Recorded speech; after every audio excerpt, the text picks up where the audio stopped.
In the past, I've always struggled in terms of how to basically be motivated when it comes to my studies, to my work things, to my career, and all those kind of things in general in my personal life. I really struggle with motivation. But last week, I came across some kind of research that I really wanted to do to make sure that I could find some ways that I could be motivated for the longest period of time without feeling really tired or feeling very annoyed, and how to basically be motivated for the rest of my life in a way.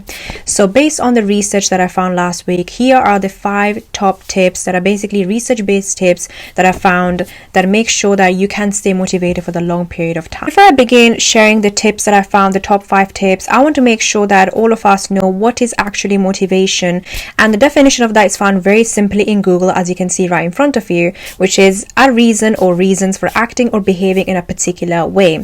So this means that you basically have to have a reason, a motive for you to actually get things done in terms of anything in life. For example, to basically accomplish your goals, to complete a task, to complete your to-do list, whatever that might be, you need to have a motive as to why you're doing this. And this is where the question why comes in very, really well, because motivation is all about why you're doing this. So for that, why is motivation important is the next thing that I'm going to be mentioning right now. So here are the 3 top reasons as to why motivation is so important when it comes to productivity and for students and academic life. First of all, it's because it basically helps you to engage in your material much more deeply. When you're not motivated, you're less likely to be engaging in your material and basically being fully concentrated in what you're basically learning. And that can be really, really hard in terms of, because when you don't have a motivation, then you don't feel like to basically study. So you have to make sure that you have to engage in the material. So motivation is a key ingredient when it comes to your concentration levels and engagement in terms of you studying the material. Number 2 is the fact that it gives you a higher possibility of achieving your goals, as I've already mentioned before. If you don't have motivation, you have no motive to actually achieve anything in life, and that can be a really stressful period of your time, because when you don't have motivation, then you're going to be basically slacking off, and all the goals and dreams that you have are less likely to be achieved. And number 3, of course, because motivation is a key ingredient when it comes to achieving your goals, as I've already mentioned before as well. So these will be some of the 3 reasons that I could really find. But if you have any other reason as to why motivation is very, very important to you, then you can comment down below as well. But the next thing that I'm going to be mentioning is basically the 2 things that actually determine your motivation levels, and what are the 2 things that basically you need to make sure that your motivation is basically intact for the longest period of time. So these are the 2 things that actually determine whether your motivation will be, how long will it last, and how strong will it be to accomplish your goals, your engagement in the material, or for your success in general.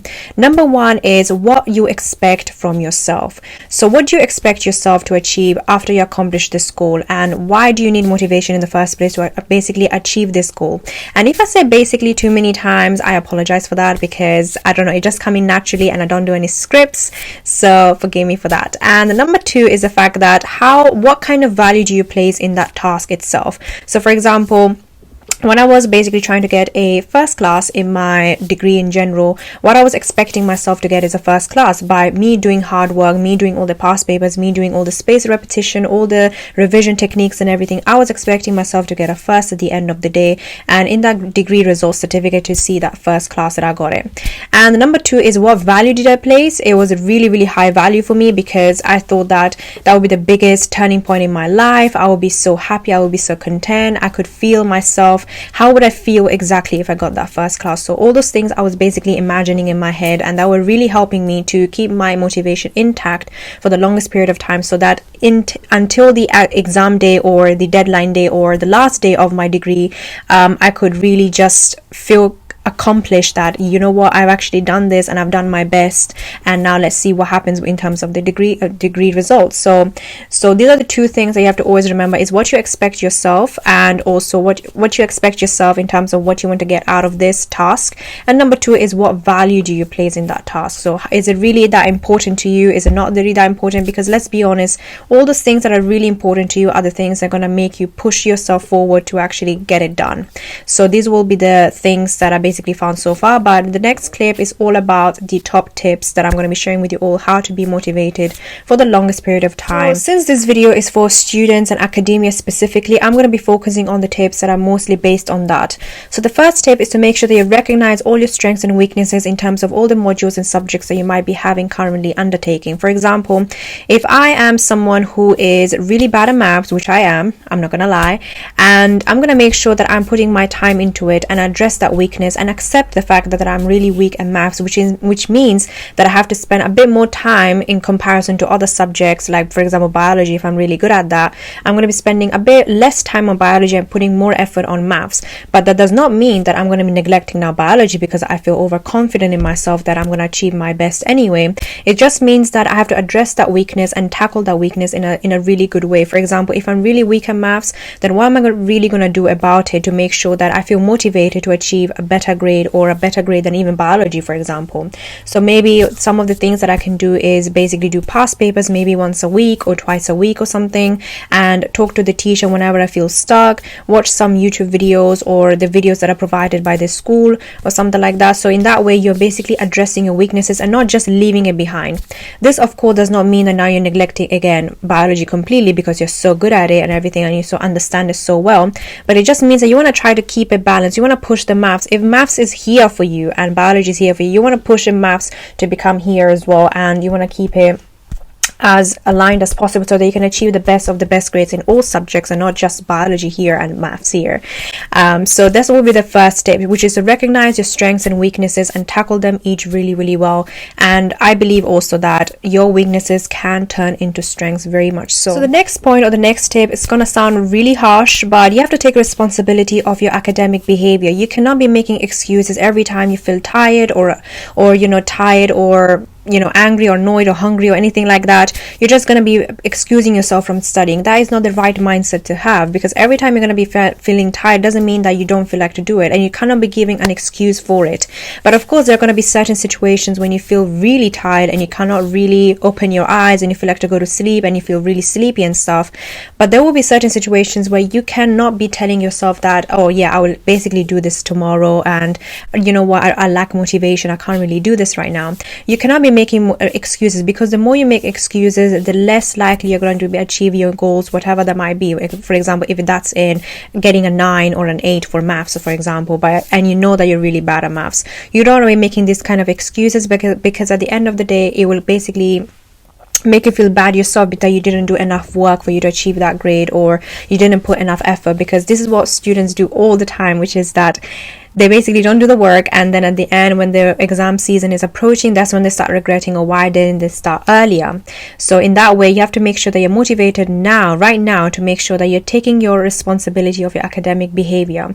You're not making silly excuses here and there just to make yourself feel good and tell yourself that, you know what, I will do it tomorrow or something like that. So you want to be avoiding this kind of excuses or this kind of behaviors in the first place to make sure that you're motivated in the longest term. So when it comes to motivation, it's really important for you to accept this third tip, which is to basically place value in the work that you're basically going to be doing, and that you basically need motivation to really complete it in the first place. For example, if I did not place value in my first class and I was thinking that, you know what, even if I get 2-1 or a third class, it doesn't really matter to me, then guess what, I would have not done that much hard work. I would have not done all those past papers, all those late night revisions, and applying all these new study techniques and everything like that to get that first class. So you have to place value in your work, and you need to place value in your GCSEs, in your A-levels. And how do you do that? By accepting yourself, or by imagining and dreaming that, you know what, if I get a first class, this is what would happen in my life, this is how exactly I would feel, and this is how I'm going to be, basically this is how my life is going to be changing, and all this kind of things. So you have to tell yourself these kind of little things to make sure that you're placing value in that work. That doesn't mean that you're now putting your worth or self-value or self-worth, in your work or anything, but you're just pushing yourself to imagine that you can go the extreme heights, you can dream big, and you can achieve big things. It's not something that you have to be held back from, and you are in charge of that. You need to be responsible for your work, and the more you place higher value in your work, the more you're likely going to be motivated, which means that the more you're going to be achieving good things. And as I mentioned before, if you don't place value in your work, then you're never going to be fully motivated. So you need to start placing value in what do you expect and what value do you place in your work, which I've already mentioned in the 2 things that determine your motivation as well. By hearing the last point, you might be feeling a bit confused, like how do I place value? I don't know what to do and stuff. So this is where the tip number 4 is really helpful for you, which is to find the purpose, find the why do you want to achieve good things. Why do you want to get your GCSEs done? Why do you want to get all 9s? Why do you want to go to this specific college or that specific university? Why do you want to complete this task right now? So you need to find a reason as to why you want to achieve your goals, because without a why, everything becomes foggy and you don't know what to do, and that's when you become confused, which means that you do not have motivation. In turn, you do not complete your task, which means that you're not going to be achieving your goals, and you're not going to achieve or see that success that you actually truly deserve. So this is where you have to sit down one day and just reflect to yourself and think to yourself, why are you doing certain things in your life? Why do you have to complete this specific maths question, or why do you want to get this past paper done? Why does it matter to you? Why are you going to school in the first place, and what is your purpose of life? So these are the questions that people do not ask, and that's when they realize only later in the life that these are the questions they should have asked maybe 10 years ago. In that way, they would have figured out themselves much earlier, and self-discovery is really, really important. So this is why finding a purpose as to why you're doing certain things is really important to keep your motivation high and driven and strong and deep. So just sit down one day and just reflect to yourself why you're doing certain things, why you're doing GCSEs, why do you want to achieve good grades in your GCSEs and A-levels, why do you want to go to this specific university?